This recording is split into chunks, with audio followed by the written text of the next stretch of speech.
gozo poder compartir con ustedes nuevamente la palabra de nuestro Dios. Y aunque ya hemos orado varias veces, mi costumbre es encomendarme en las manos del Señor antes de abrir su santo libro. Aquellos que me puedan acompañar, acostumbro a orar a mi Padre Celestial de rodillas. Si no puedes arrodillarte, inclina las rodillas de tu alma.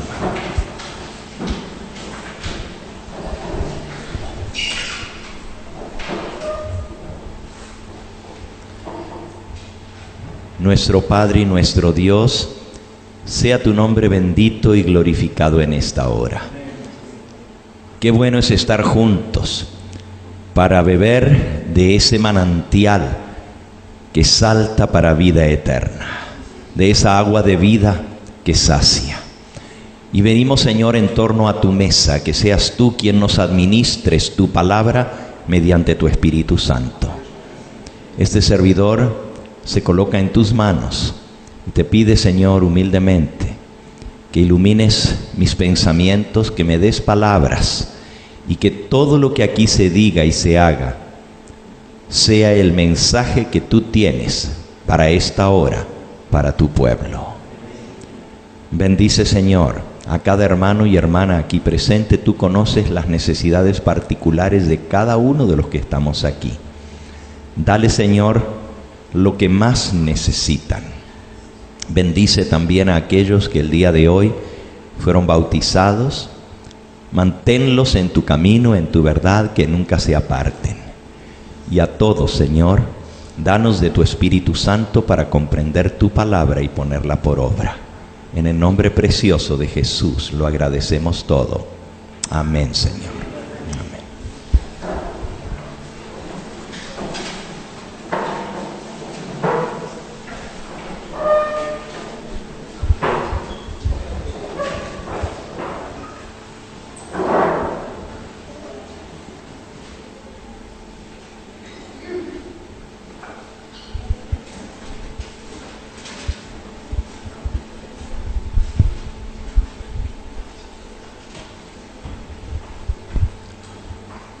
Hemos venido considerando los eventos relacionados con la gran tribulación, con el cierre de la gracia, con el tiempo de angustia, cual nunca fue desde que hubo gente hasta entonces.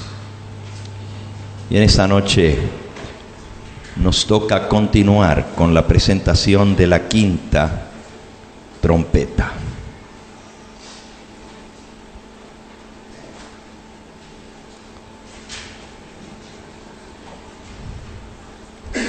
Si ustedes notan, en Apocalipsis capítulo 8, al terminar la presentación de las primeras 4 trompetas, Juan vio a un ángel volar por en medio del cielo.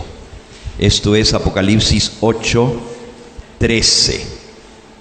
Y miré y oí a un ángel volar por en medio del cielo diciendo a gran voz: ¡ay! ¡ay!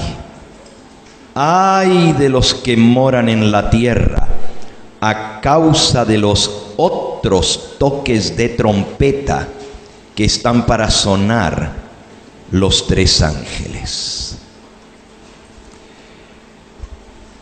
Las últimas 3 trompetas son precedidas por ayes.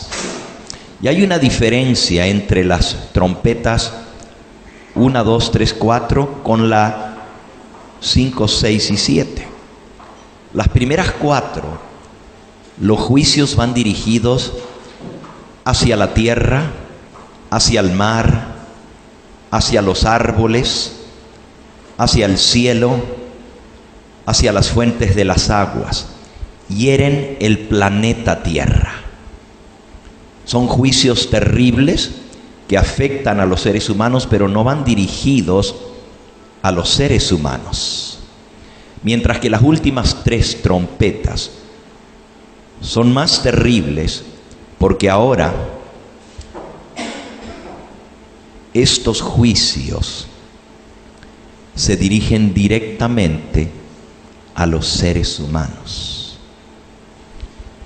Por eso el versículo 13 dice: ay de los que moran en la tierra a causa de los otros 3 toques de trompeta que están por sonar los 3 ángeles. Ahora, antes de leer la 5ª trompeta, tenemos que entender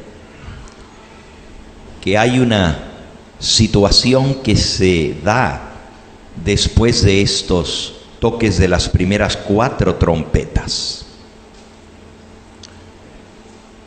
Y estos toques de trompetas hacen que el mundo se esté preguntando: ¿qué está pasando?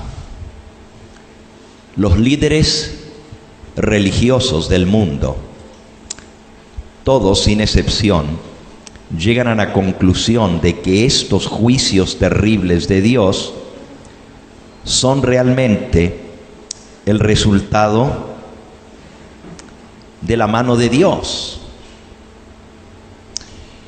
Y va a haber una respuesta de parte del mundo hacia esta crisis. Si nuestra interpretación de las primeras 4 trompetas es correcta y es exacta, el libro de Apocalipsis hace sentido tal cual como se lee.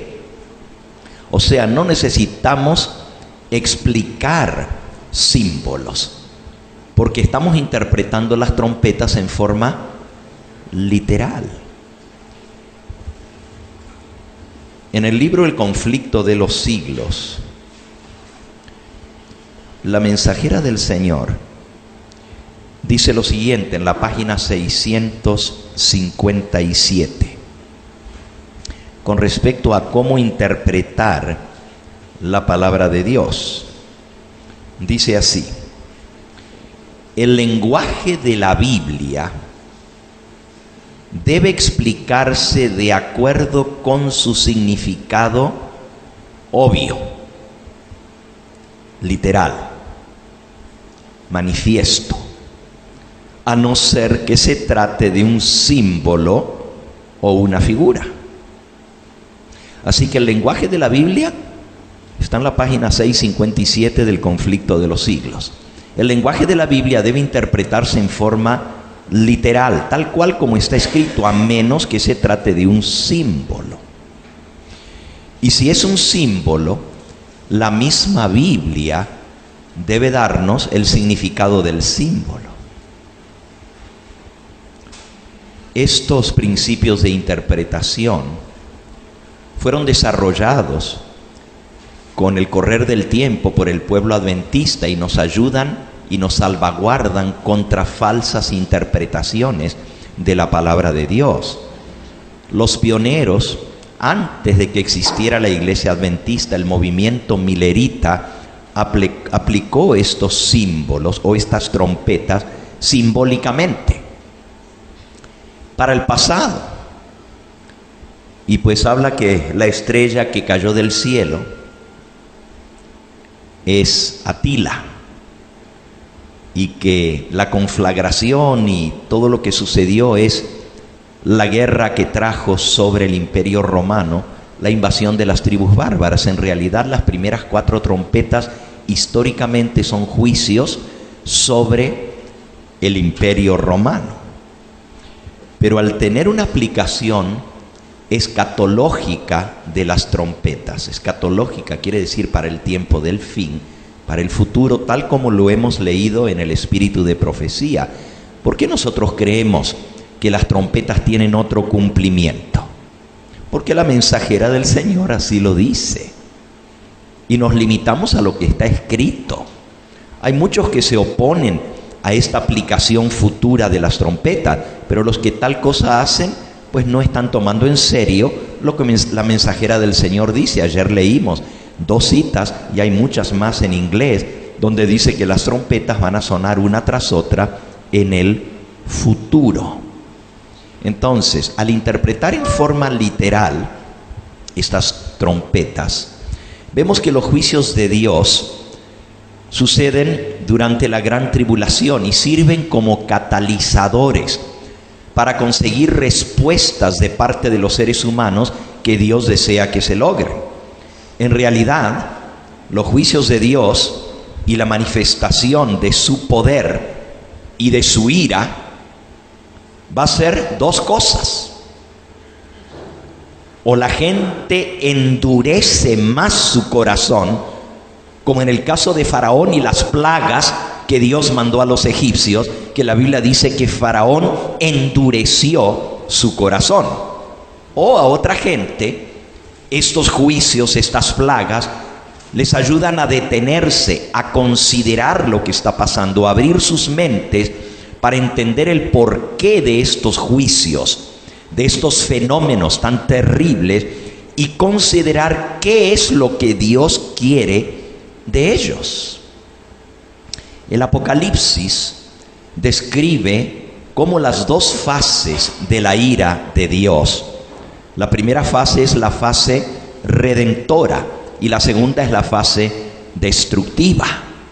La primera es cuando todavía hay tiempo de gracia. La segunda, cuando ya no hay tiempo de gracia. Son juicios punitivos que castigan al hombre por su rebeldía. Y el libro de Apocalipsis nos muestra cómo estas dos fases de la ira de Dios son implementadas. Pero no solamente nos presenta lo que va a venir, a Dios gracias, también la Biblia incluye la respuesta humana a la ira de Dios. ¿Cómo la gente va a reaccionar a estas cosas?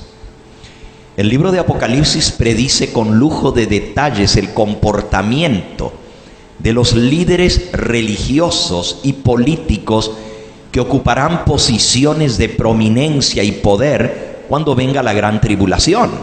Ahora, la Biblia no nos dice los nombres de esos líderes políticos. Dios sí los conoce por nombre. Dios sabe exactamente qué presidente de los Estados Unidos y qué papa va a estar al frente cuando estas cosas se den. 2000 años atrás, cuando Jesucristo le dio estas visiones a su apóstol Juan en la isla de Patmos, Dios ya sabía de antemano quiénes iban a ser esos líderes políticos y religiosos en el tiempo del fin. También sabía de antemano las reacciones que ellos tendrían a sus juicios y a su actuación. Y tuvo a bien incluir de antemano sus respuestas y actitudes en el libro de Apocalipsis para nuestro beneficio. Dios quiere que sus hijos fieles conozcan lo que les tocará enfrentar. Por eso Jesús le dijo a sus discípulos en Mateo 13:11: porque a vosotros os es dado saber los misterios del reino de los cielos, mas a ellos no le es dado. A nosotros Dios nos permite que entendamos los misterios del reino de los cielos, pero el resto del mundo no va a entender. Hasta el momento en esta serie hemos visto los primeros 4 juicios o castigos de Dios, las primeras 4 trompetas. Hemos visto también por qué Dios permite que vengan estos severos juicios. Hemos visto también ayer que estos juicios están mezclados con misericordia. El hecho de que se repite 12 veces, una tercera parte fue destruida, muestra la misericordia, muestra la extraña obra de Dios al castigar, pero todavía mezclada con misericordia. Estos primeros juicios son amonestaciones, llamados a despertar, motivados del deseo de salvar todavía a los que puedan ser salvados antes que todo sea destruido. El registro bíblico muestra que las amonestaciones más efectivas de Dios son aquellas que incluyen tanto castigo, o sea, destrucción, como un mensaje de amonestación. Escuchen, lo más efectivo es cuando viene el castigo, pero viene el mensaje de amonestación. Si solo Dios envía el mensaje de amonestación, como en los días de Noé, pero no hubo castigos, muy pocos prestan atención. No hubo plagas antes del diluvio, solamente 120 años de predicación de Noé. Pero muy pocos creyeron, muy pocos se salvaron. No dio resultado ni la predicación de Noé 120 años. Y si Dios envía destrucción y castigo sin un mensaje, muy pocos entienden el porqué de los juicios de Dios. Destrucción sin mensaje, no hay entendimiento ni arrepentimiento. Por eso la gran tribulación incluye ambos: castigos, destrucción, pero también un mensaje de amonestación. Dice la mensajera del Señor, en Eventos de los Últimos Días, página 28. Y esto no está relacionado con las plagas finales, está relacionado con el tiempo previo de angustia. Dice la mensajera del Señor, las plagas de Dios, y no está hablando, repito, de las 7 postreras plagas.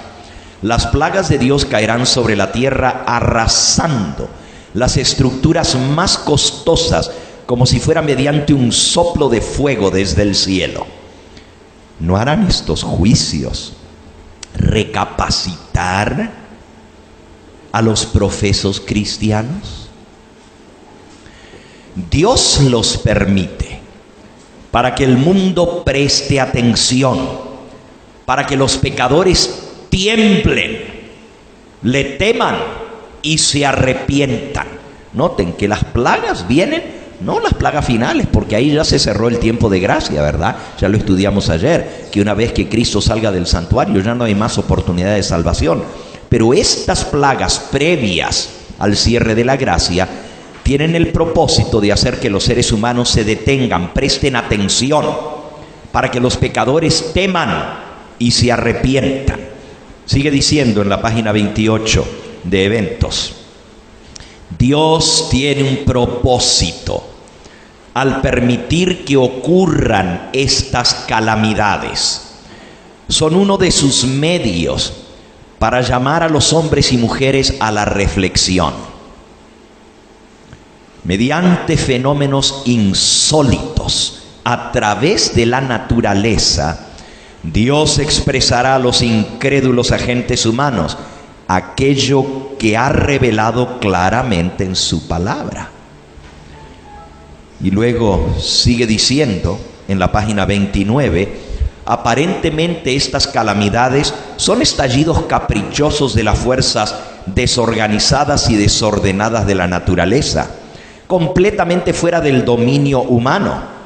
Pero en todas estas plagas puede leerse el propósito de Dios.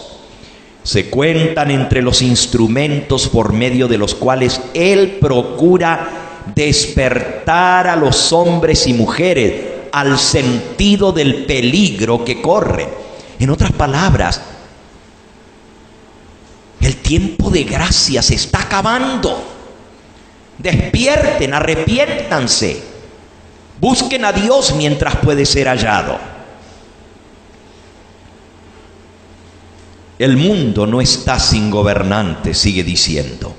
El programa de los acontecimientos venideros está en las manos del Señor. La majestad del cielo tiene a su cargo el destino de las naciones y también lo que concierne a su iglesia. Dios utiliza los juicios de las trompetas para amonestar al mundo de que le va a poner fin a este mundo de pecado. Las trompetas anuncian que se acerca el día de retribución final, que el cierre de la gracia está a punto de suceder, que la puerta de la misericordia se cerrará en breve, para siempre, sobre los habitantes del planeta rebelde. Las trompetas anuncian el juicio. Así como Dios en el antiguo Israel estableció la fiesta de las trompetas para recordarle al pueblo que venía el día de Yom Kippur, del día del juicio, el día de ajuste de cuentas, día de expiación. Así ahora las trompetas nuevamente anuncian que viene el juicio. Dios mandó señales en el mundo antes de que comenzara el juicio de los muertos. Señales en el sol, en la luna, en las estrellas, un gran terremoto. Todas estas señales despertaron al mundo. La caída de estrellas 10 años antes de 1844, el 1 de noviembre de 1833, el 13 de noviembre de 1833, despertó al mundo. La gente quería saber lo que estaba pasando y eso le dio un tremendo auge al mensaje del juicio, al mensaje de 1844. De igual manera, estos juicios, estas calamidades van a hacer que el mundo se despierte, que lleguen a la conclusión de que este planeta se está acabando, que ya no hay más oportunidad. El golpe mortal que ha recibido el planeta Tierra con esas calamidades sin precedente, que ha destruido a una tercera parte de la población de la Tierra, hace que los seres humanos quieran escuchar. Y los mensajeros de Dios, los 144,000, anunciarán al mundo sorprendido y espantado que Dios está a punto de poner fin a este mundo de pecado y dolor para establecer su reino de justicia. Los 144,000 invitarán a todos los habitantes del planeta, a toda nación, tribu, lengua y pueblo, a temer a Dios, a darle a Él la gloria y adorar al único Dios creador de los cielos y de la tierra. También les dirán que tienen que rechazar y apartarse de lo que el libro de Apocalipsis llama Babilonia, esa confusión, esa coalición religiosa existente, el ecumenismo que ha llegado a manifestarse en la unificación de las distintas religiones. Por supuesto, los que se nieguen a obedecer las leyes que impondrá la unión político-religiosa llamada Babilonia, sufrirán las consecuencias de esa elección. Y también los 144,000 van a amonestar contra adorar a la bestia, adorar a su imagen y recibir la marca en su frente y en su mano. Hasta este momento solo hemos comenzado a estudiar todo lo que el Apocalipsis tiene para decirnos. Apenas si hemos tocado la superficie con la punta de los dedos para adentrarnos y comprender mejor el marco profético y lo que ha de suceder. Consideremos el siguiente escenario. Lo que sigue a continuación describe la situación terrible y desesperada en la que se encontrará la humanidad corto tiempo después de haber comenzado la gran tribulación. Y podríamos describir esa condición de la tierra como ruina global. El gran terremoto que enmarcó el inicio de la gran tribulación, destrozó a miles de kilómetros de carreteras. Habrán colapsado puentes, túneles. El transporte y la movilización en el planeta estará detenida.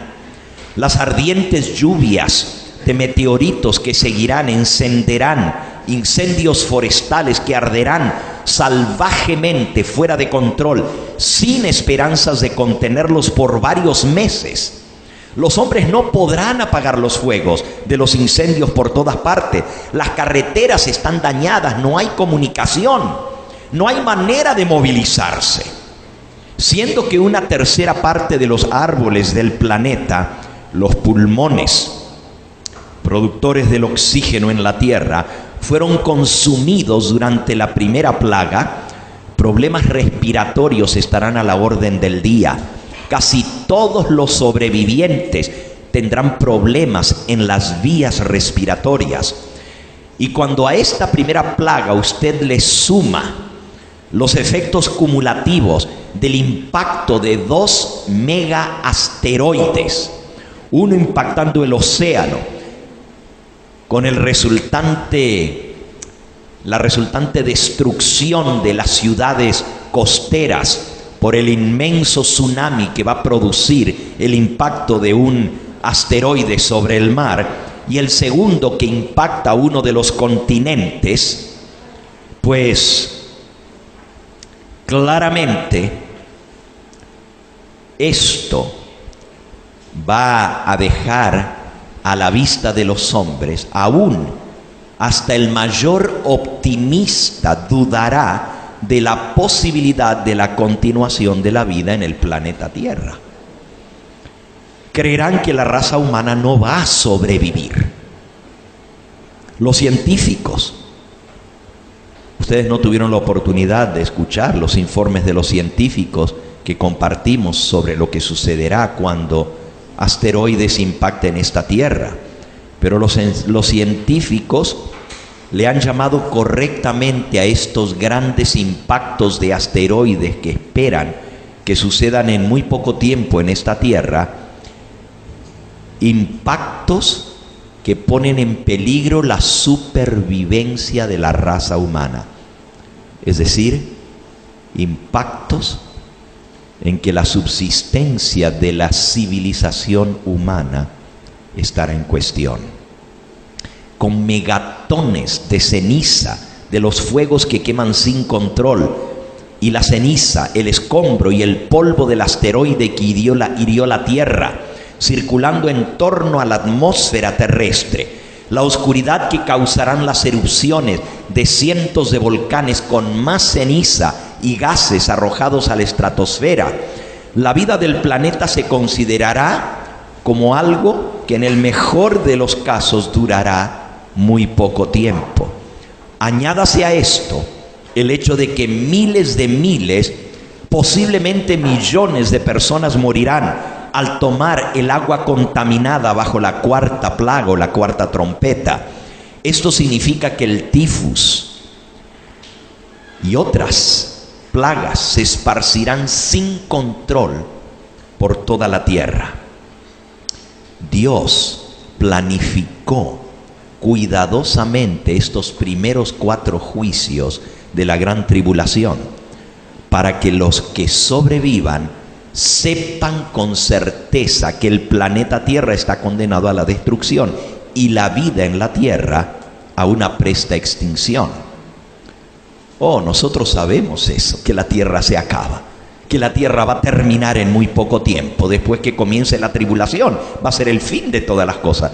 Pero el mundo no reconoce eso. Entonces Dios va a permitir que la gente pueda reconocer la gravedad de la situación.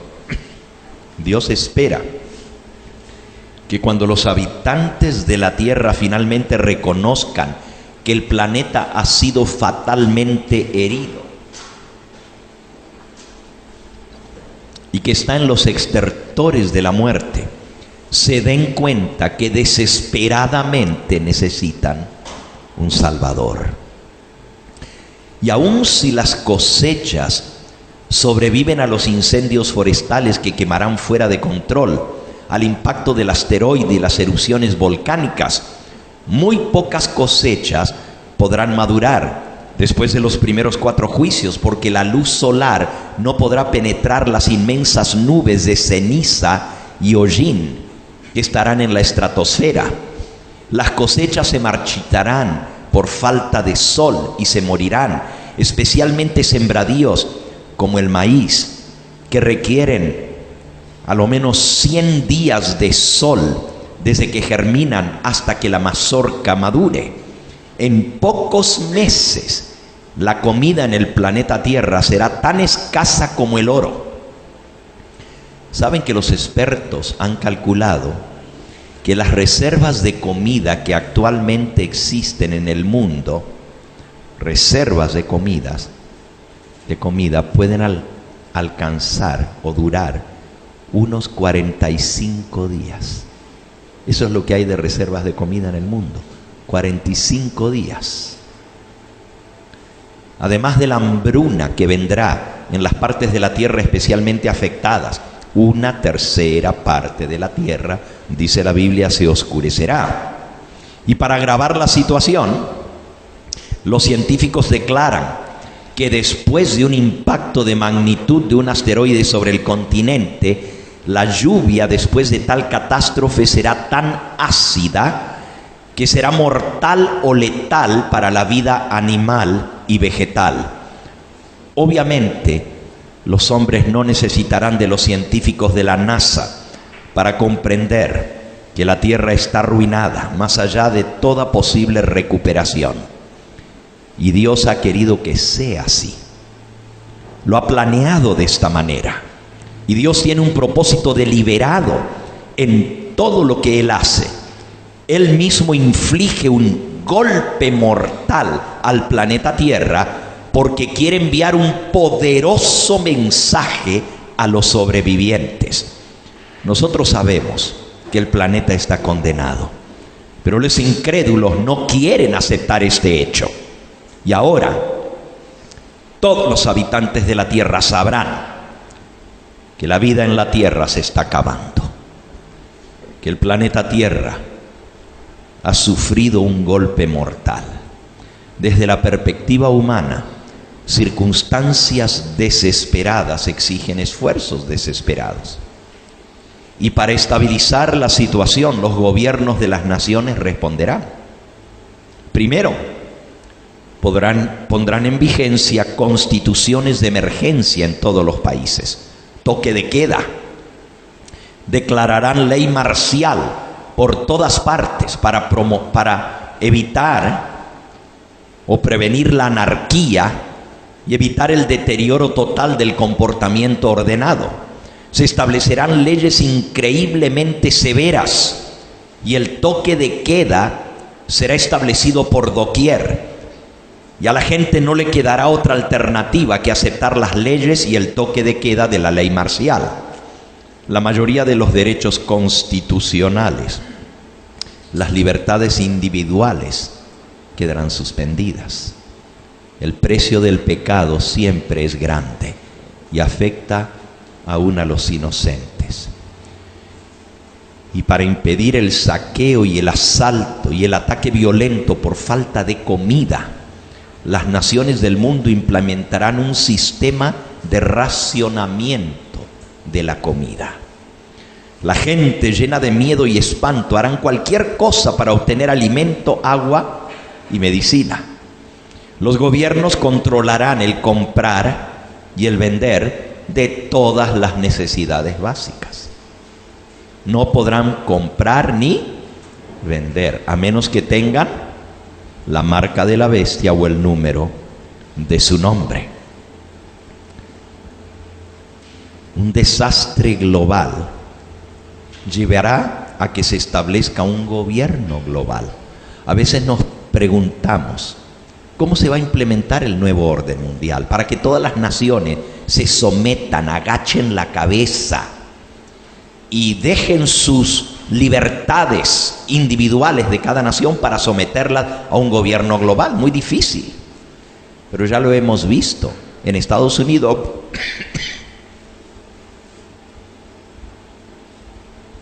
En Estados Unidos, por ejemplo, la crisis que sobrevino con el ataque a las Torres Gemelas y al Pentágono hizo que en cuestión de 2-3 días se pasaran las leyes más restrictivas contra el terrorismo, que quitaron aún las garantías constitucionales a los habitantes de los Estados Unidos. Todo eso quedó de lado. Y ahora, bajo el nombre de terrorismo, hay leyes que te pueden detener sin juicio, que te pueden tener detenido por tiempo indefinido sin derecho a tener un juicio, solo porque eres atacado o acusado de ser o estar envuelto en terrorismo. Eso sucedió hace 10 años atrás o 15 años atrás en el ataque de las Torres Gemelas. Pero ahora un desastre global de esta magnitud hará que se establezca en corto tiempo un gobierno global para hacer frente a la situación y que los sobrevivientes tengan la posibilidad de subsistir.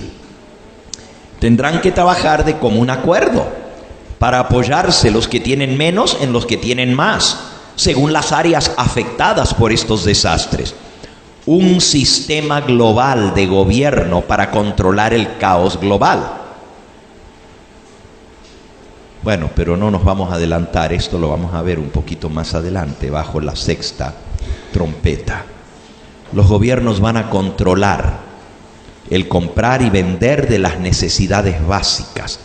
Esto se hará necesario porque cada sobreviviente necesitará un número mínimo de cosas para mantener la vida en sí misma. ¿Y quién podrá discutir y oponerse a estos métodos drásticos si significa la supervivencia de la vida en el planeta? Pero los hijos de Dios, los que tengan el sello del Dios vivo en sus frentes, no serán afectados por estas plagas, pues la promesa del Señor es: no te sobrevendrá mal, ni plaga tocará tu morada. Caerán a tu lado 1000 y 10,000 a tu diestra, mas a ti no llegará. Volviendo al caos de la falta de alimento. Al ir pasando los días y las semanas se van transformando en meses. Millones de personas sucumbirán ante la depresión y la desesperación. La esperanza de que el planeta se recupere se volverá muy pálida.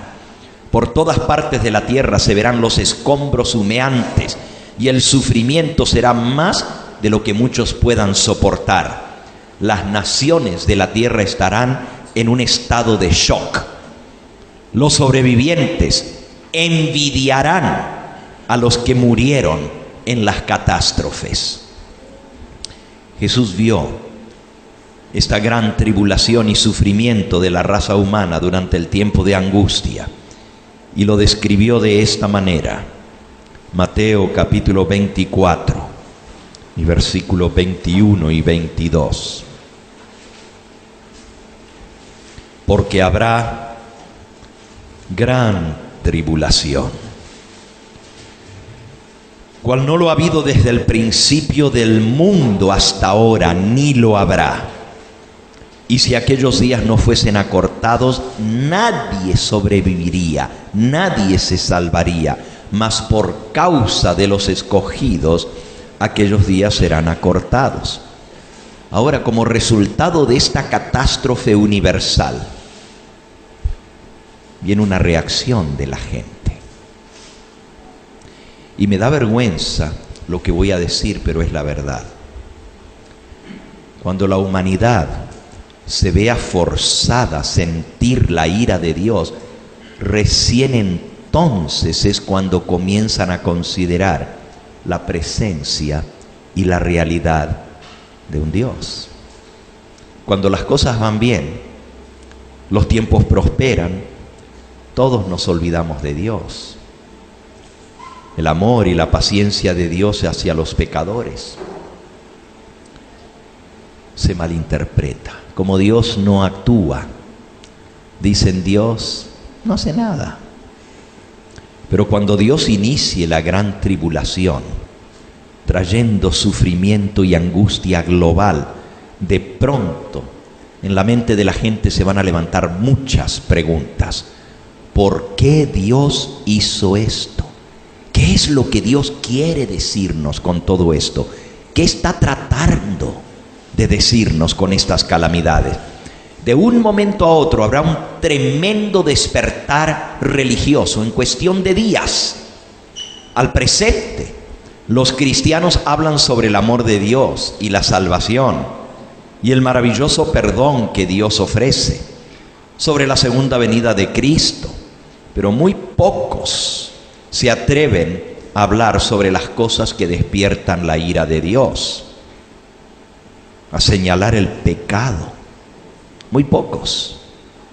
Algunos cristianos hasta rechazan la idea de que Dios pueda tener ira.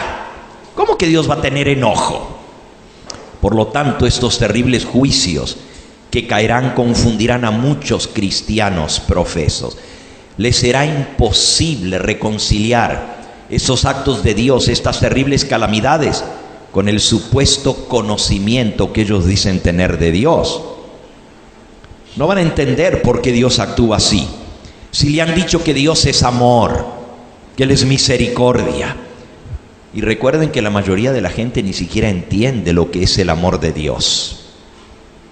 Como resultado de esto, mucha gente perderá su fe. Su confianza en Dios desaparecerá cuando les toque experimentar la ira de Dios, y el terror los sobrecogerá, los avallazará. Y hermanos, a Dios no le cuesta mucho asustar a la gente. Lo único que tiene que hacer es golpearnos y golpear aquellas cosas que nos hacen sentir seguros. Con millones de personas que han muerto y la escala de destrucción más allá de toda medida humana, los que sobrevivan a estas catástrofes se verán obligados a reconocer que en verdad no comprenden a Dios, que no tienen realmente una relación de amor con el Todopoderoso. Es interesante cómo en cada suceso, cada fenómeno que hace sacudir las rodillas, muchos inmediatamente después se vuelcan hacia Dios. Por ejemplo, después del ataque del 11 de septiembre del 2001 allá en los Estados Unidos, la gente se volcó a las iglesias. La asistencia a las iglesias subió un 300% después del ataque terrorista. Hacían vigilias al aire libre, todas las religiones unidas. Ustedes se recuerdan, ¿verdad? Prendían velas por los que habían muerto y oraban y rezaban. Y hubo un despertar tremendo. No les duró mucho, 6, 8 semanas, y después otra vez volvió a bajar el interés religioso. Como el pueblo de Israel de antaño, las naciones temblarán de miedo ante la presencia del Todopoderoso durante el tiempo de su visitación. Delante de Él temblarán los pueblos y se pondrán pálidos todos los semblantes. Dice Nahum, capítulo 1 y versículo 3 al 6. Nahum, capítulo 1, versículo 3 al 6. Jehová es tardo para la ira y grande en poder, y no tendrá por inocente al culpable. Jehová marcha en la tempestad y el torbellino. Él amenaza el mar, los montes tiemblan delante de él, los collados se derriten, la tierra se conmueve en su presencia, y el mundo y todos los que en él habitan. ¿Quién permanecerá delante de su ira? ¿Quién quedará en pie en el ardor de su enojo? Su ira se derrama como fuego, y por él se hienden las peñas. Definitivamente, con las manifestaciones del poder de Dios, va a haber un despertar, una revolución religiosa. Pero la solución de cómo aplacar la ira de Dios o cómo agradar a Dios para que pare su destrucción de la tierra parecerá simple a primera vista. Todos los líderes religiosos, no importa de qué religión, van a demandar que los habitantes de la tierra se sometan al Todopoderoso.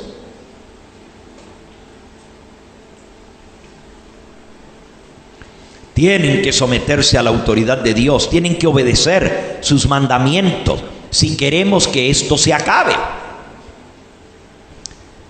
Pero ¿cómo quiere Dios que se le adore? ¿Cómo hemos de honrarle para que su ira se aplaque? La destrucción física de la tierra y la incontable pérdida de vidas causadas por las primeras 4 trompetas es increíble y abrumadora, pero así de increíble y abrumadora parecerá la revolución religiosa que seguirá. Líderes religiosos de todas las persuasiones se unirán y con una sola voz ofrecerán una explicación directa y sin rodeos sobre los juicios de Dios. Van a ajustar sus convicciones y sus interpretaciones proféticas para que calcen la situación que se viene desarrollando. Dirán, estos actos de Dios, estos juicios del Todopoderoso, han venido sobre el mundo porque el mundo ha hecho a un lado al Dios creador. Nos hemos olvidado de Dios. Y en cierto sentido, esto es la verdad. Por todas partes del mundo, los líderes religiosos de todas las religiones estarán todos de acuerdo en cuanto a la solución también.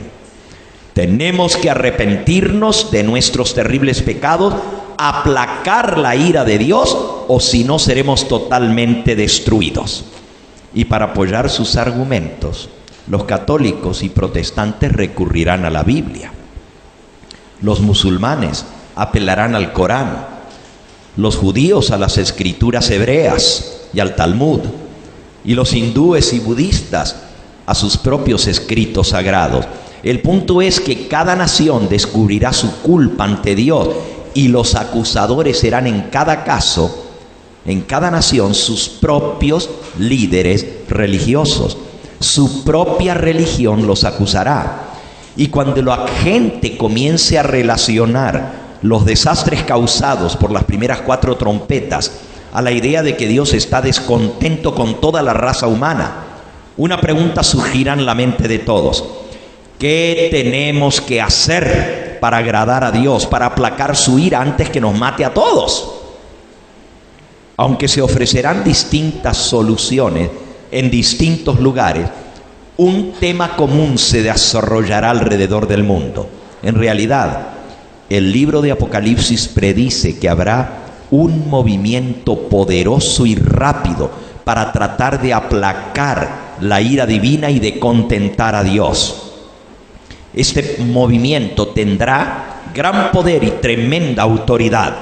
Al igual que los poderes religiosos de las edades pasadas, este movimiento va a perseguir a todo aquel que se rehúse a cooperar y a unirse a este movimiento. Este movimiento ecuménico se le llama en Apocalipsis Babilonia la Grande, por la tremenda confusión religiosa que conllevará. Puede ser que a ti te parezca todo esto como cuento de hadas, pero piensa, todas las profecías parecen extrañas e inverosímiles hasta que llega el momento de su cumplimiento. Al presentarse en los Estados Unidos, al presente en los Estados Unidos, solo 1 de cada 3 habitantes de esa nación del norte, que dice ser protestante, solo el 33% asiste regularmente a alguna iglesia. Es una nación sin Dios. Pero esto se duplicará. Se va a triplicar cuando la ira de Dios sea derramada. La religión llegará a ser prioridad en la mente de todos, y los líderes religiosos con fervor evangélico guiarán a todas las naciones del mundo a un gran despertar religioso. Una revolución religiosa como no se ha visto desde los días de los apóstoles. Esta coalición de líderes religiosos del mundo, este gigantesco movimiento ecuménico, pronto descubrirá que no es tan fácil solucionar el problema como ellos pensaron.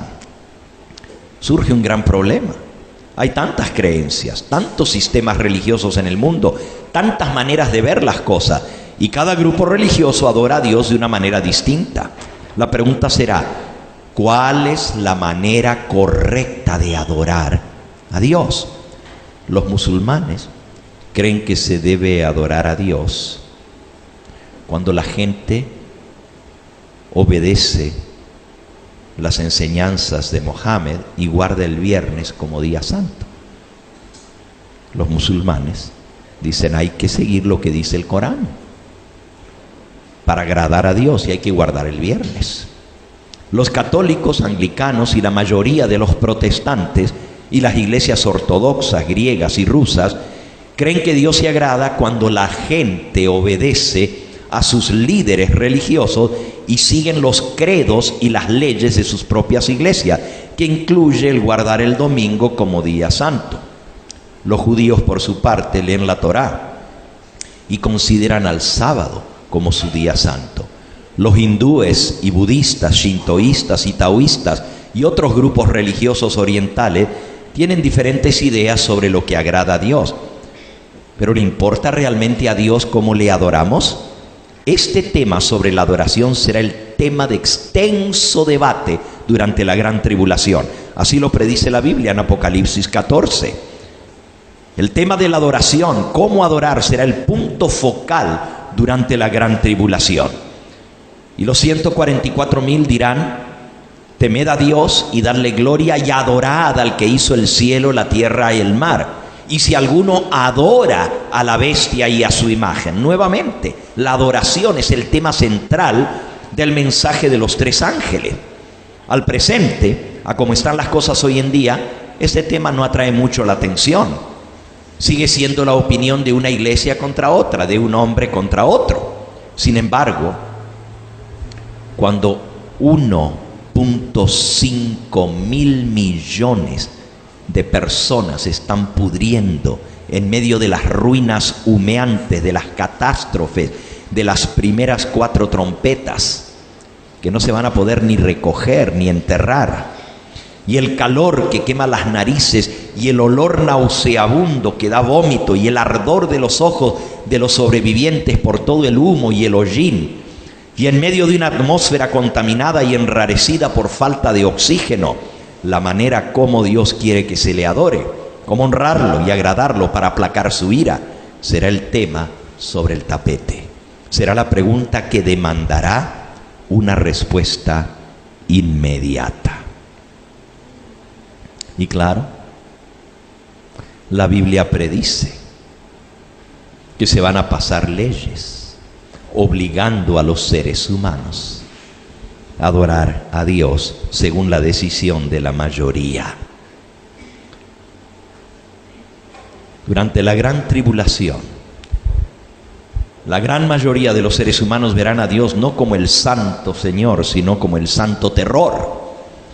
Los líderes religiosos fácilmente motivarán y forzarán a sus asustados líderes civiles y gobernantes a dictar leyes que requerirán que todos los ciudadanos honren y adoren a Dios. Se establecerán leyes contra la inmoralidad, tales como pecados sexuales, el lesbianismo, el homosexualismo, la pornografía, la televisión, el cine y otra forma de comportamiento inmoral. Serán condenados por los líderes religiosos, porque estos líderes aseverarán que la humanidad no puede aplacar la ira de Dios, a menos que aquellos que desafían la autoridad de Dios y se rebelan contra su ley sean castigados. Pero con el tiempo se dictarán más leyes en las distintas naciones, demandando y obligando a que la gente respete y obedezca a Dios, o sufrirán las consecuencias. Cada país al principio lo hará a su manera y habrá gran confusión. Los católicos y protestantes pedirán leyes que estén de acuerdo con lo que ellos creen que es obedecer a Dios. Los judíos harán leyes según sus creencias, y los musulmanes querrán leyes que hagan respetar a Alá y a sus doctrinas. Cada grupo religioso hará lo mismo. ¿Y cómo pueden diversos grupos religiosos con doctrinas tan dispares agradar y aplacar la ira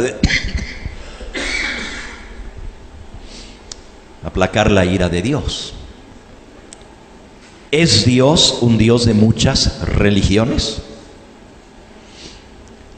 Ahora escuchen, si hay una organización religiosa sobre el planeta Tierra que sobresale muy por encima de todas las otras en lo que corresponde a lazos diplomáticos con todas las naciones y con todas las religiones y líderes políticos del mundo, es la Iglesia Católica. Más específicamente la Santa Sede, el Vaticano. Es decir, el papado ha desarrollado no solo contactos, sino tratados con 180 países del mundo. Escuchen bien lo que estoy diciendo.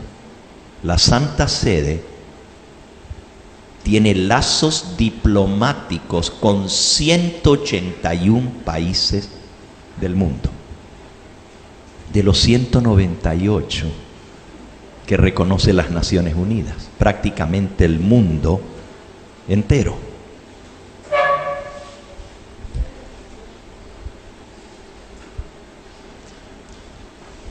Los últimos 3 papas han acelerado en forma impresionante el movimiento ecuménico y el movimiento político para realizar esos lazos con las naciones de la tierra.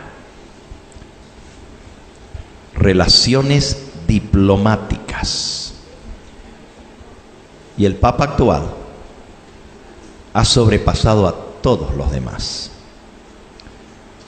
No sé si ustedes lo han seguido en las noticias, pero no hay una semana que no se reúna con los judíos. Hasta fue a la sinagoga de los judíos en Roma. Fue a la mezquita musulmana. Hasta se reunió allá en el Piamonte, en una iglesia valdense.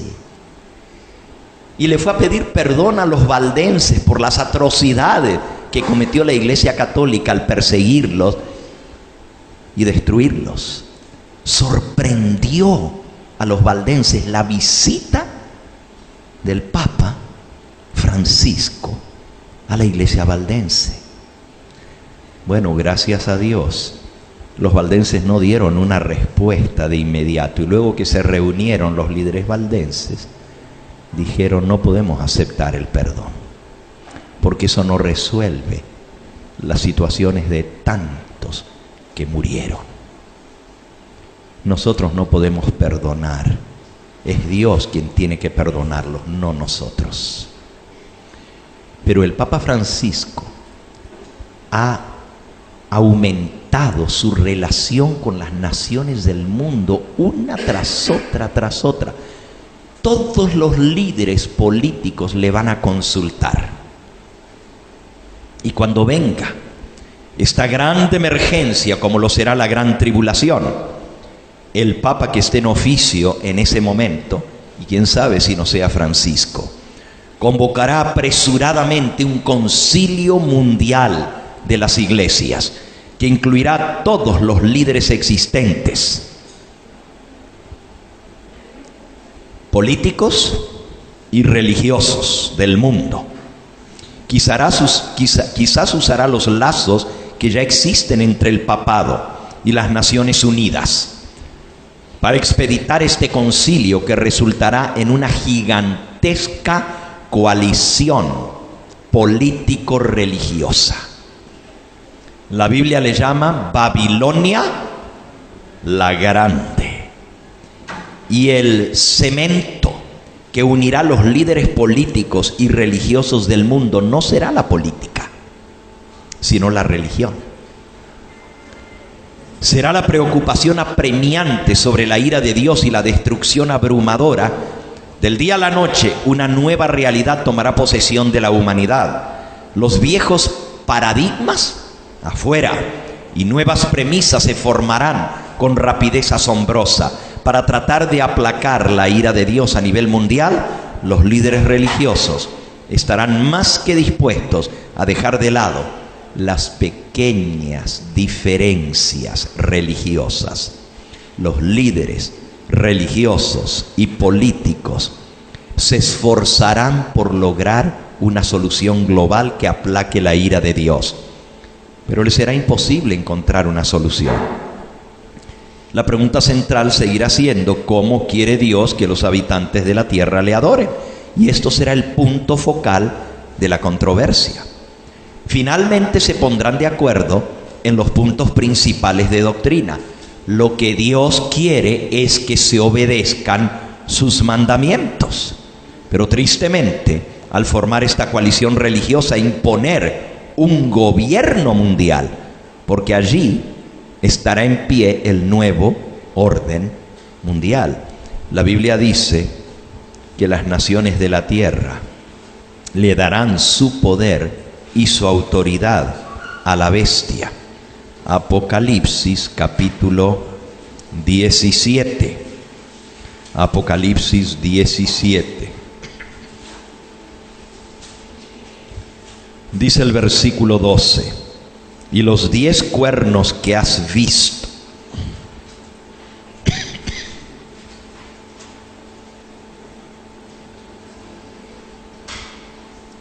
los 10 cuernos que has visto, son 10 reyes que aún no han recibido reino, pero por una hora recibirán autoridad como reyes juntamente con la bestia.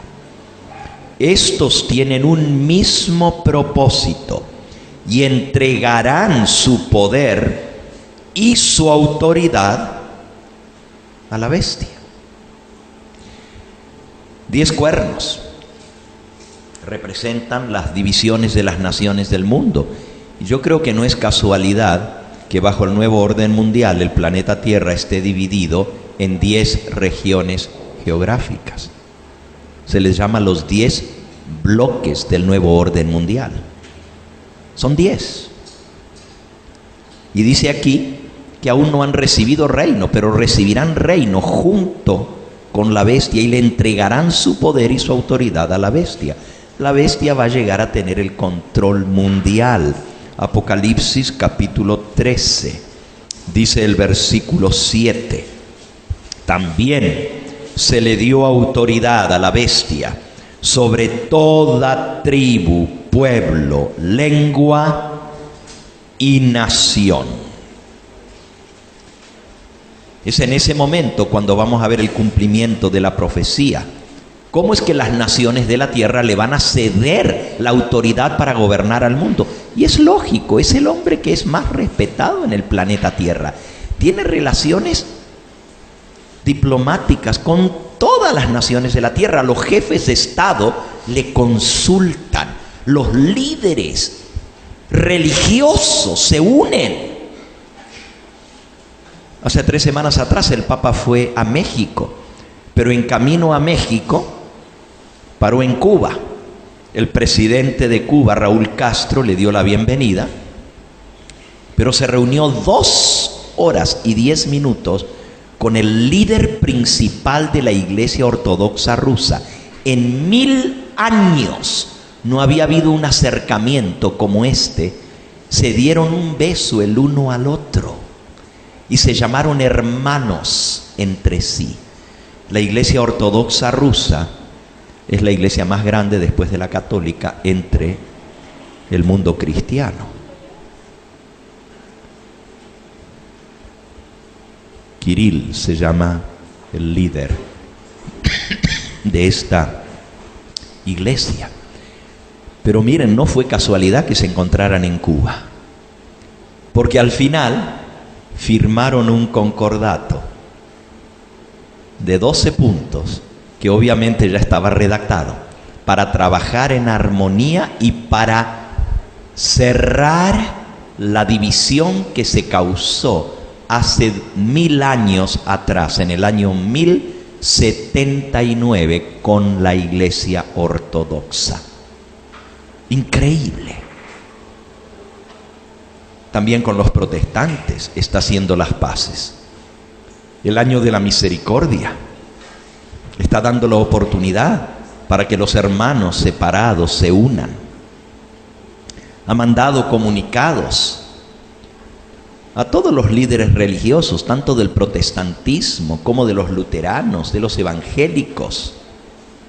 Es increíble lo que estamos viendo aún bajo el Papa Francisco. Los demás comenzaron en este proceso, pero este lo agarró ya al vuelo y siguió de ahí con una velocidad increíble en el movimiento ecuménico y el movimiento político para unificar a las naciones. Por eso cuando venga la gran tribulación, lo más lógico es que la autoridad se la den a aquel que es respetado por todos los líderes políticos del mundo que le obedecen y también por todos los líderes religiosos que se han acercado a él. Es lógico, lo podemos ver claramente. Eso es lo que sucederá bajo el nuevo orden mundial. Pero miren a lo que va a venir, en qué va a terminar todo esto. Esa tremenda coalición político-religiosa para imponer un gobierno mundial, una religión mundial y un sistema monetario mundial con leyes comunes para todos y una corte global para resolver los asuntos que afectan a la frágil estabilidad del planeta. Una de las cosas en que se pondrán de acuerdo es en un día especial, apartado para Dios. Un día en el cual todos los pueblos, naciones y lenguas adoren a Dios. Y obviamente no será el día que Dios estableció desde el comienzo del mundo, sino el día establecido por los hombres, el día de Babilonia, el domingo. Dice el conflicto de los siglos en la página 636. Se repetirá el aserto que los juicios de Dios han caído sobre los hombres en castigo por no haber observado el domingo como día de reposo. Fíjense lo que dice. ¿Por qué los juicios de Dios?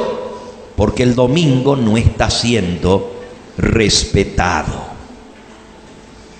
Nuevamente, conflicto de los siglos, página 647.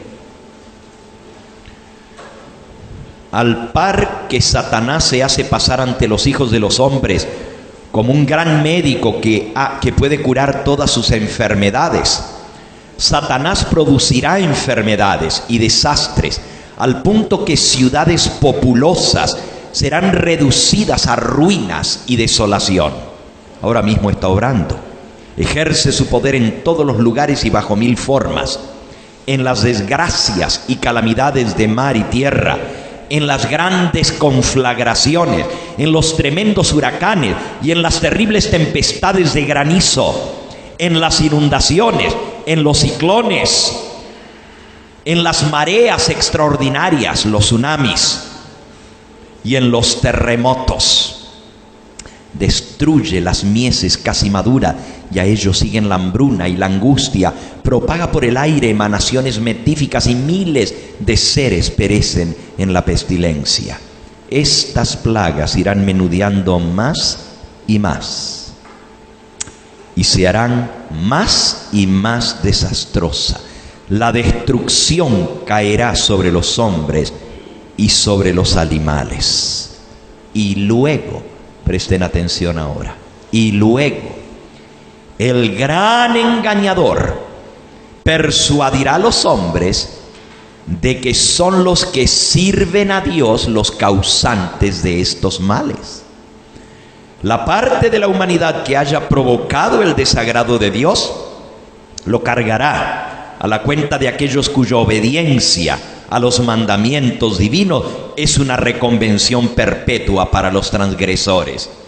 Se declarará que los hombres ofenden a Dios al violar el descanso del domingo, que este pecado ha traído calamidades y que no concluirán hasta que la observancia del domingo sea estrictamente obligatoria, y que los que proclaman la vigencia del cuarto mandamiento, haciendo con ello que se pierda el respeto debido al domingo y rechazando el favor divino, son los que turban al pueblo y alejan la prosperidad temporal.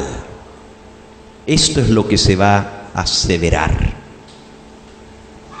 Ya para entonces, esa coalición llamada Babilonia la Grande habrá llegado a la decisión de hacer el domingo el día de descanso. Hoy en día las leyes dominicales están empujadas bajo, no directamente como leyes religiosas, porque según la profecía, Estados Unidos de Norteamérica va a ser el primer país en establecer el domingo como día de reposo.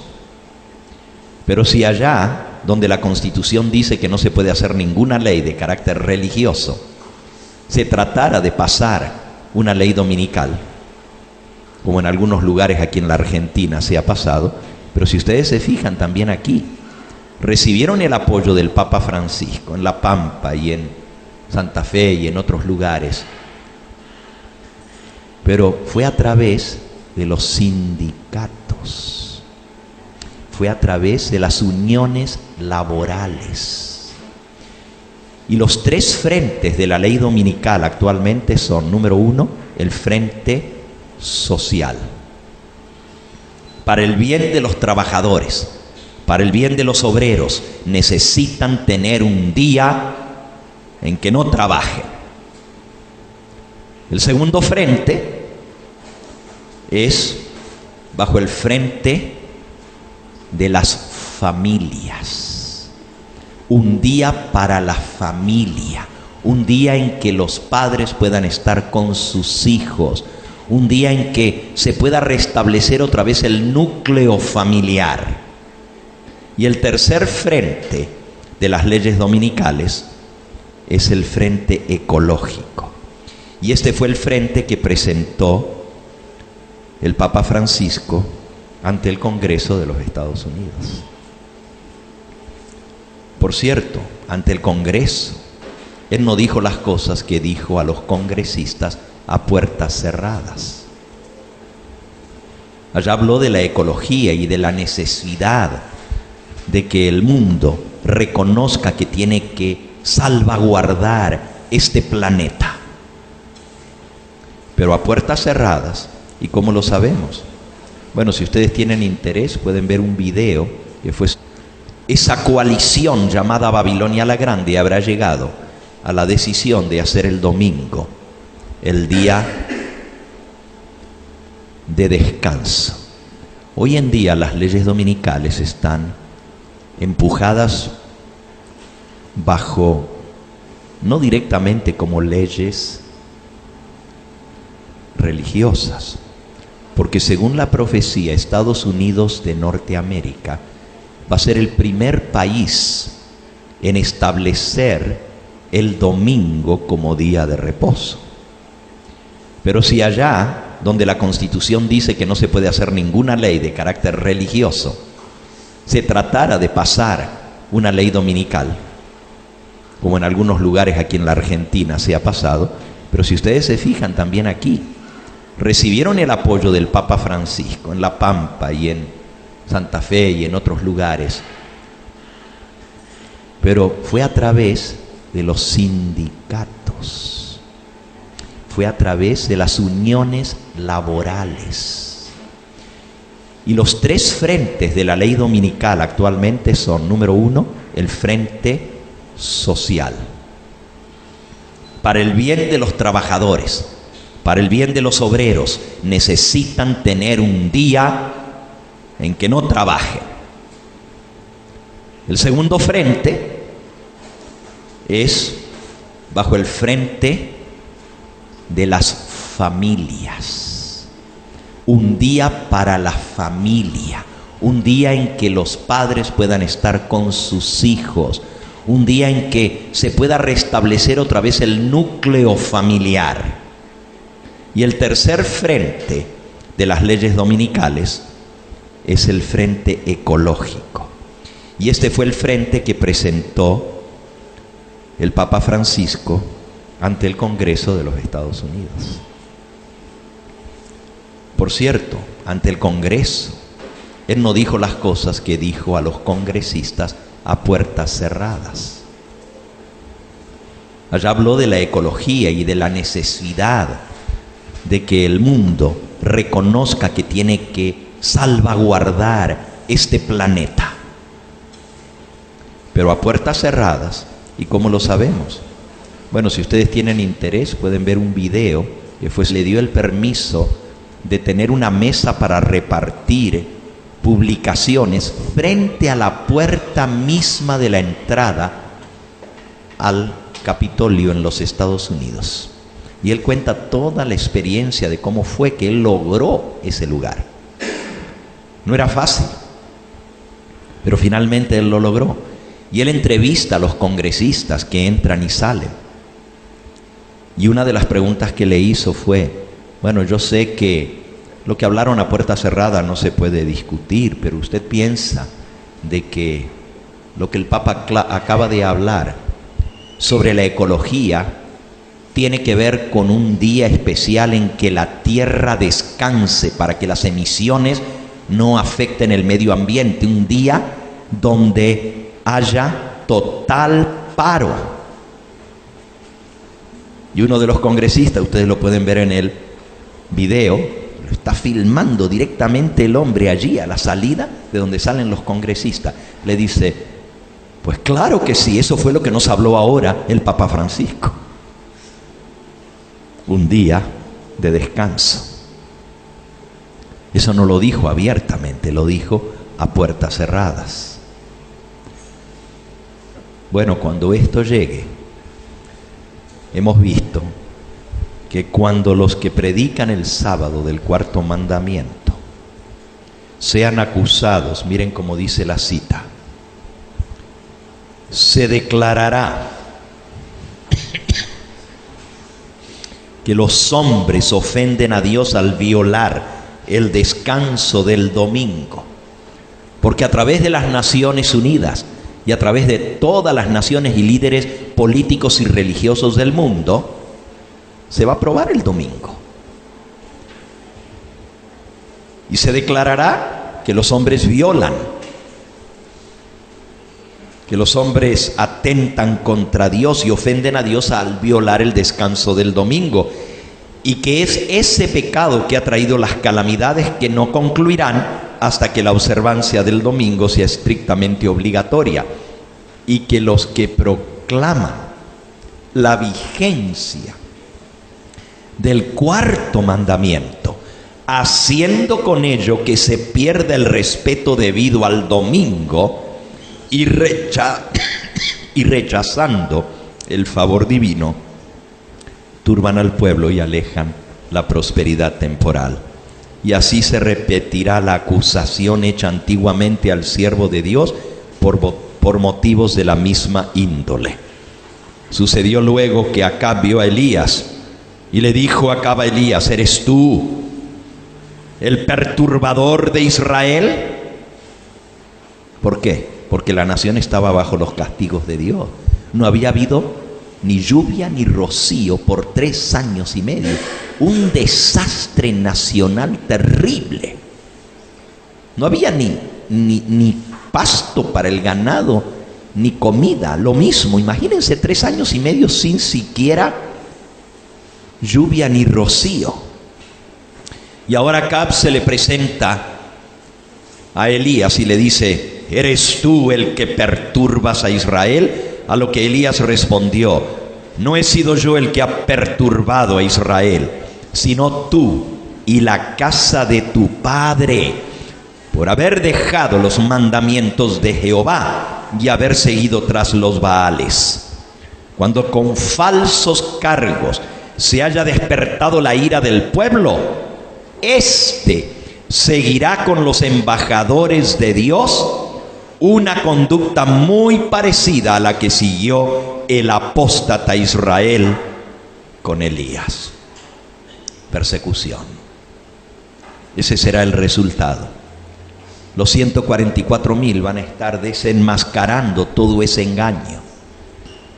Van a tener que tener el valor de decir, esta no es la solución. La solución es volver a Dios y a sus verdaderos mandamientos. Lo que Dios estableció desde el comienzo, el santo sábado, pero los va a airar, los va a enfurecer y se volverán contra aquellos que proclamen esta verdad. Mañana por la mañana vamos a entrar a la quinta trompeta. Hoy ya no nos dio tiempo de entrar. Lo voy a introducir un poquito.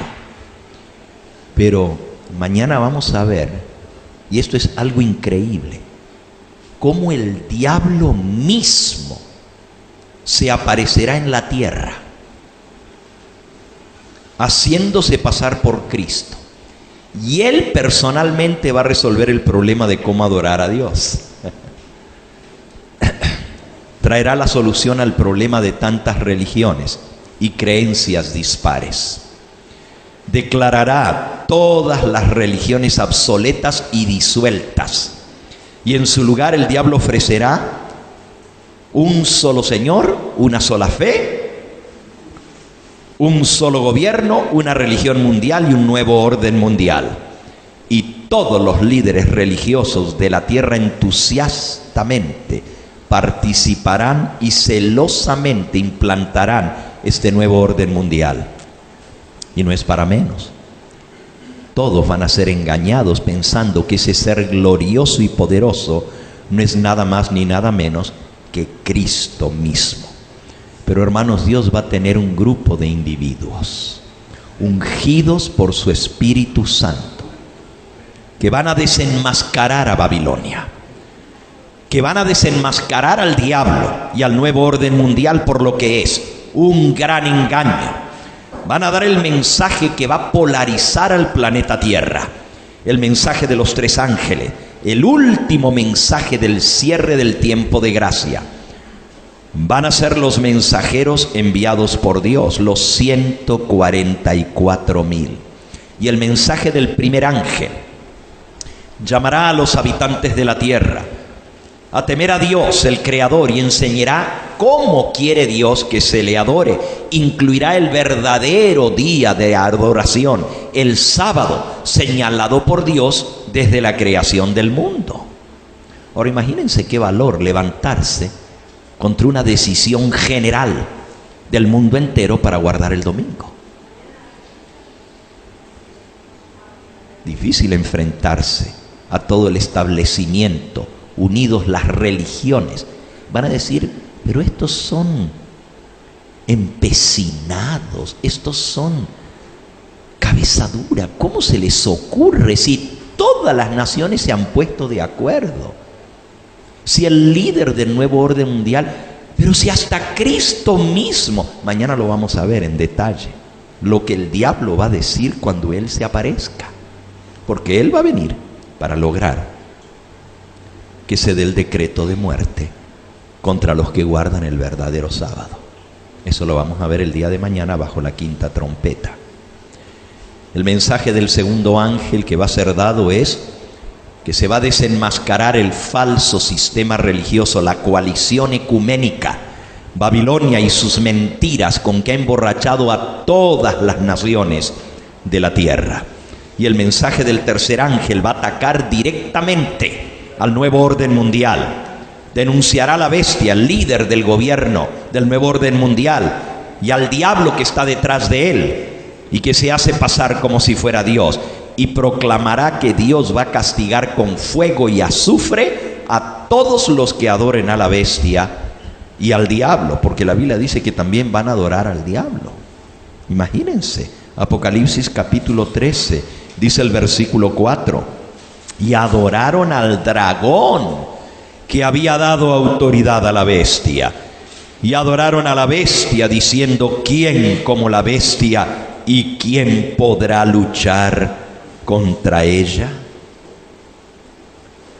Los seres humanos van a adorar literalmente al diablo, pero van a creer que están adorando a Cristo.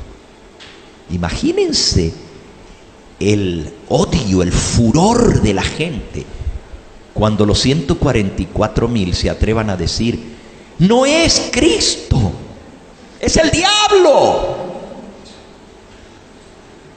Y Satanás, bueno, me estoy adelantando al tema de mañana, pero Satanás va a mostrar las manos, los pies y el costado para mostrar que él mismo es.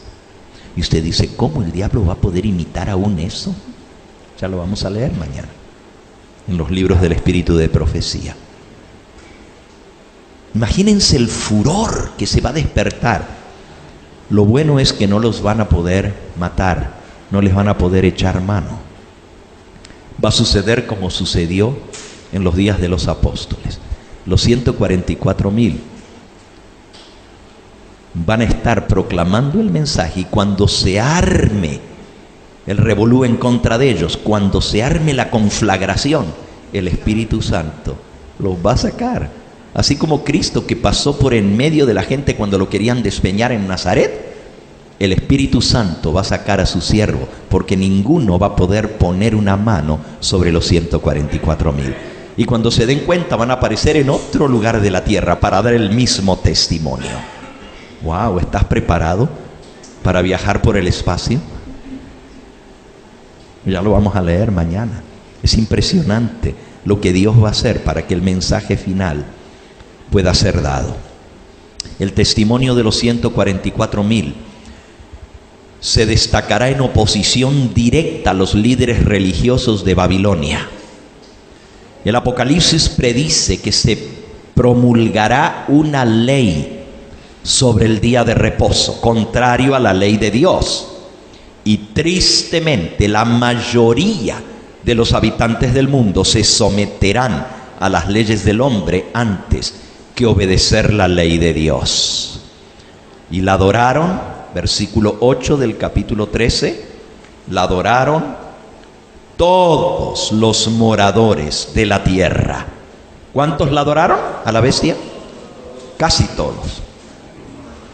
Todos los moradores de la tierra cuyos nombres no estaban escritos en el libro de la vida del Cordero que fue inmolado desde el principio del mundo. Apocalipsis capítulo 13 predice el decreto de muerte que se dará contra los siervos de Dios. Dice el versículo 16, Apocalipsis 13:15. Y se le permitió infundir aliento a la imagen de la bestia. ¿Qué es la imagen de la bestia? Es una copia del sistema político religioso que dominó Europa durante la Edad Media. Va a haber una copia de eso, una imagen de la bestia. Pero quien va a formar la imagen de la bestia es la bestia de dos cuernos, Estados Unidos de Norteamérica. Y se le permitió infundir aliento a la imagen de la bestia para que la imagen hablase. Cuando un gobierno político habla, se refiere a leyes, como habla una bestia o una imagen de la bestia. Los seres humanos hablamos con la boca, pero un gobierno habla a través de leyes.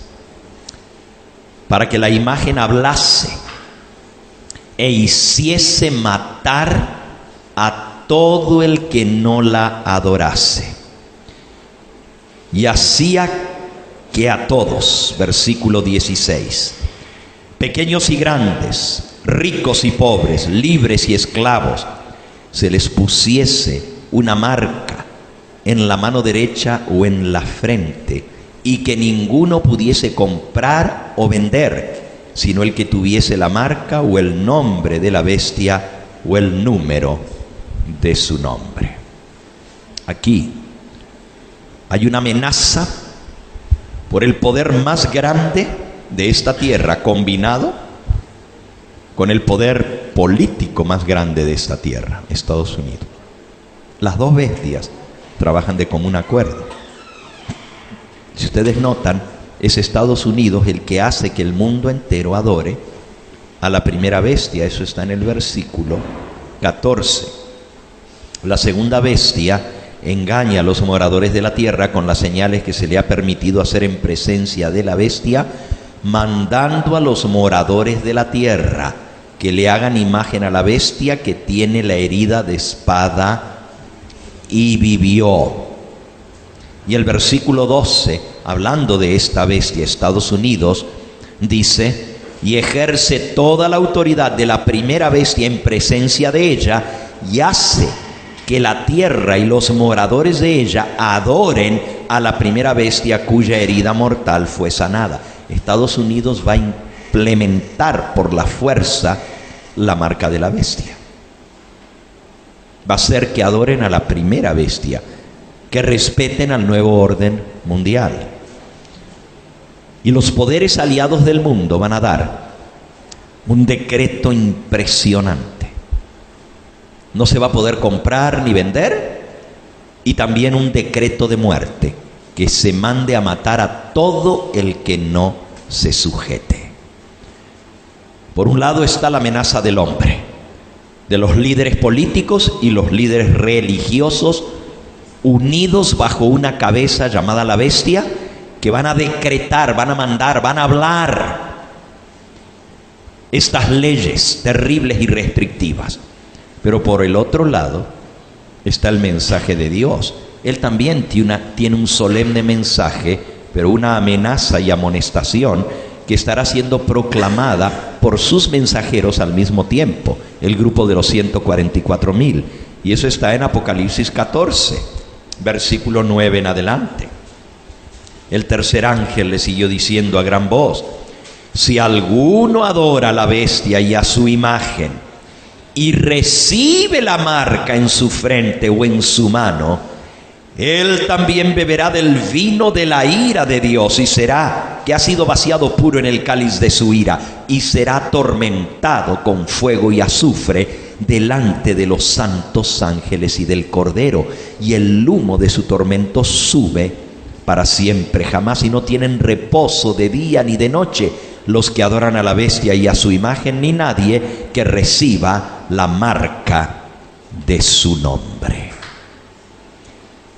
Y el versículo que sigue se lo saben de memoria, díganlo conmigo: aquí está la paciencia de los santos, los que guardan los mandamientos de Dios y la fe de Jesús. El mundo entero va a tener que tomar una decisión a favor o en contra de la verdad enviada por Dios. Y esto dejará al mundo dividido en dos bandos: los que acepten el mensaje de Dios y los que acepten las mentiras del diablo. Y cuando cada individuo haya hecho su decisión, terminará el tiempo de gracia y comenzarán a caer las 7 plagas postreras.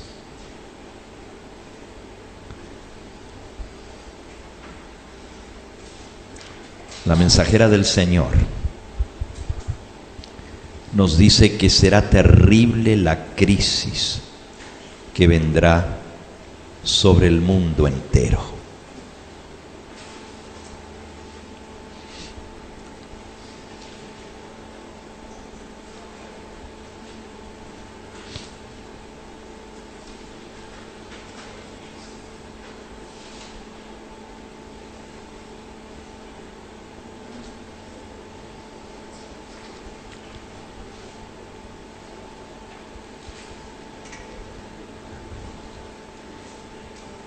Página 662 del conflicto.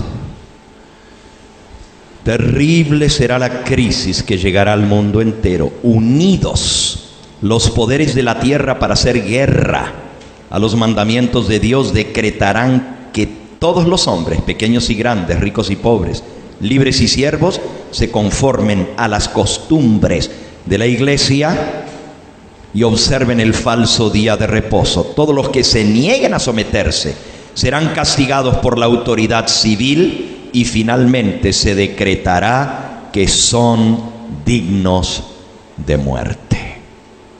Por otra parte, la ley de Dios que impone el día de reposo del Creador exige obediencia y amenaza con la ira de Dios a los que violen sus preceptos. El mundo entero va a quedar dividido en dos bandos. Termino con la última cita. ¿Me alcanzan la Biblia de estudio que está allí?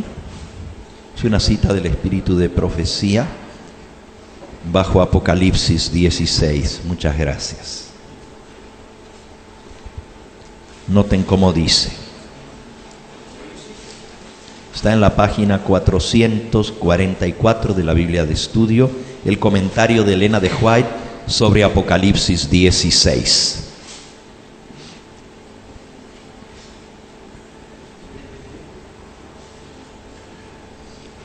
Dice: Juan fue testigo de las terribles escenas que acontecerán como señales de la venida de Cristo. Vio ejércitos que se reunían para la batalla y el corazón de los hombres desfalleciendo de temor.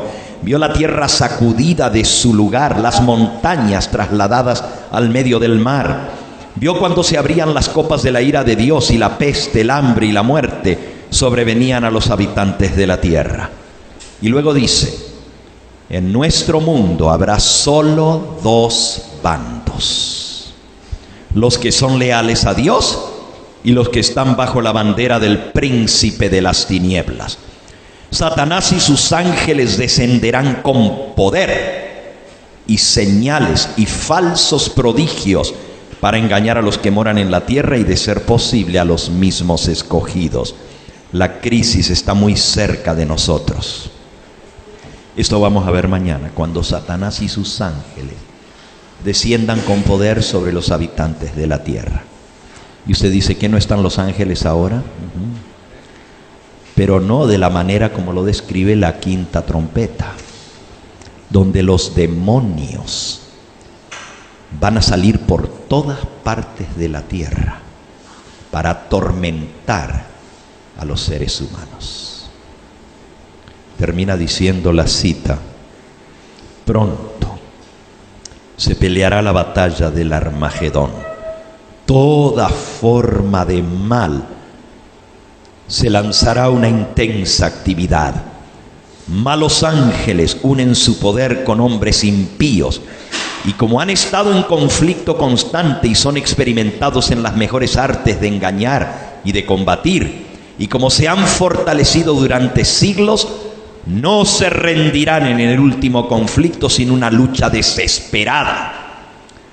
Todo el mundo estará de un lado o del otro. La batalla del Armagedón se peleará, y ese día no debe hallar a ninguno de nosotros durmiendo.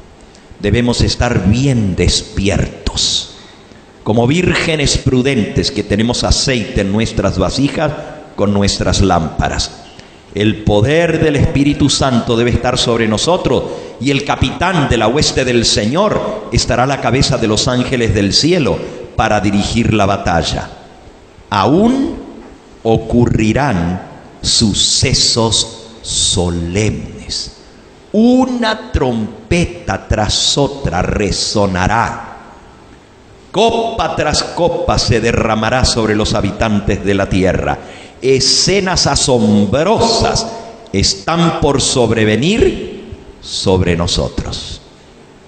Claramente la mensajera del Señor dice que una trompeta tras otra sonará y una copa tras otra serán derramadas sobre los habitantes de la tierra.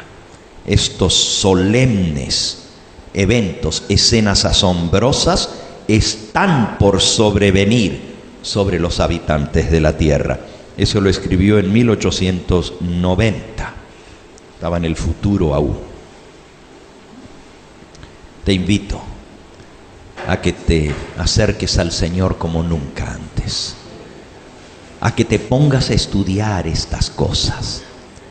Todo está revelado, pero algunos no tienen la menor idea de las cosas que van a venir, porque no estudian. La mensajera del Señor dice que los va a tomar por sorpresa y va a ser demasiado tarde para hacer los arreglos necesarios para sobrevivir el tiempo de angustia. Que el Todopoderoso nos despierte, que el Todopoderoso nos levante, como dice nuestro texto: levántate y resplandece, porque ha llegado tu luz. Tinieblas cubrirán la tierra y oscuridad las naciones, mas sobre ti ha venido su luz, y la gloria de Jehová ha nacido sobre ti. Que esa sea la experiencia de cada uno de nosotros, que en medio de las tinieblas que vendrán sobre el mundo entero podamos ser esa luz que le alumbre al mundo la verdad. ¿Saben cuántos se van a convertir por el testimonio de los 144,000? Multitudes van a aceptar al Señor antes del cierre de la gracia. Multitudes. Alabado sea su nombre. Tú y yo podemos ser uno de esos 144,000. Que Él nos ayude.